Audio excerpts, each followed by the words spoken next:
How you met Future and like Future and stuff like that. You got Future. I mean, I had a little dope money. You know what I'm saying? And when you rapping, I understand the game now. Like features.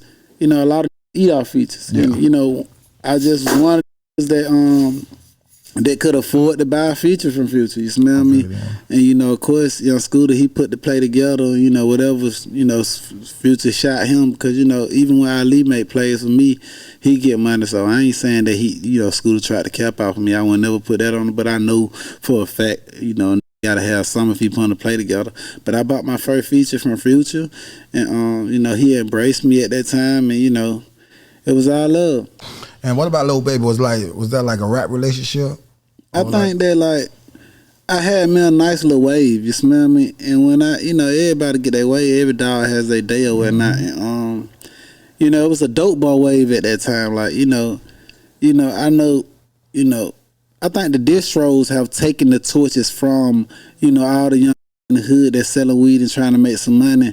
I came up off heroin and cocaine or whatnot. And weed just was never a major drug to me. You smell me? So I had a nice little wave on all of the above. And Lil Baby came over there, he wanted a feature, and I gave him a feature. You smell me? So you had the buzz before? Oh yeah. I had me a nice little wave before him at that time. Okay then.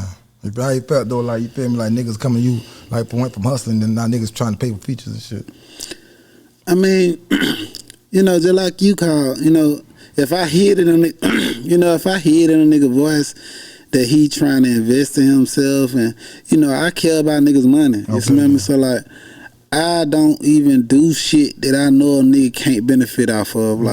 If I know he can't make nothing off of it, ain't no sense of me doing it because that shit gonna fuck with me, and I don't like karma. You smell me? So I try to be there for niggas on the come up because niggas ain't gonna never forget that. Some niggas do, some pussy ass niggas do, but if you're a real nigga, you ain't gonna forget no shit like that. Okay then.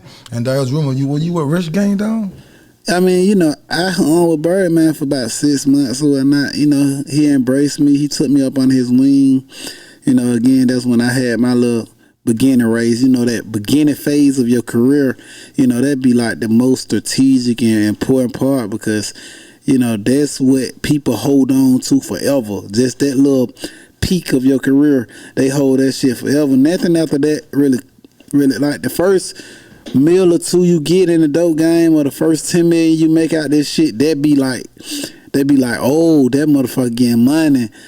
After that shit don't matter no more. You smell me? Now, only thing matter after that is if you gonna go broke or not. Cause then they're gonna laugh at you. And I'm one of them niggas that I refuse to be or used to be. Just when you was out there hustling, you touched what was the first money you touched? You damn, there's some real money in this shit right here. That made a nigga nervous. Sometimes that money make a nigga nervous. I mean, when I first got my first 300,000, I was like, okay, cool. But I hurried up and went to the store and bought me some more dope. And I bought me, when I started getting me 10 bricks at a time, I was like, okay, now I'm making some money. You smell me? Because now I ain't even ever want to go get 100 bricks. I ain't ever want to go get, 20 bricks or 30 bricks. I want to be 10 bricks a boy. I want to be 10 bricks a white. You smell me? And I could talk about this because, this is statutory limitation on all this type of shit. But yeah, that's when I first knew when I got my first. Because, when you first get your first brick, it's like you got your first high school diploma or your goddamn college degree. But when you go to getting 10 bricks in them motherfuckers and, 1,000 pounds of gas, now you feel like you got some Grammys. You feel like you got some trophies. No, fine. You smell me? And why Birdman gravitate to it? Was he just heard about your motion? How that happened? It was this nigga named Eliante. Honorable brother, true, ain't it? Yeah, that me and him had, we had got real close throughout this old rap shit in the industry, and I spent a lot of money with him, and that was just one of the requests I made. I used to people don't see it today of our generation, and people don't give the credibility to Birdman and the Hot Bar, but that was just some people that we highly looked up to, and we just thought these niggas was some gods where we came from. So you know, from listening to him and running to the stove, running to the TV, from coming in the living room and, you know, being a kid, looking at Lil Wayne and the Hot Boys running down the street with these flags and shit like that. That shit just amused me. So when I got me some money, I was willing to, you know, do whatever to get net some, because, you know, that was my inspirations. You smell me?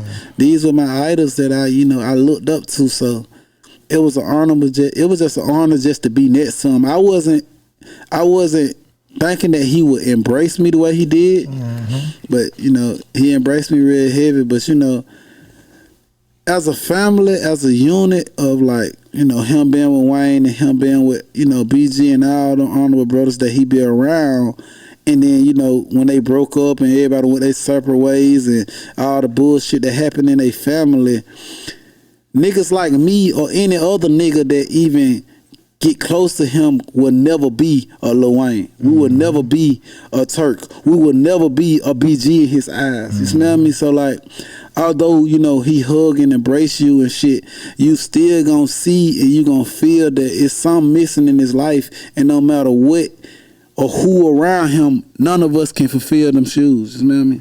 Getting money, serving glee like the nigga off Tippie Toe.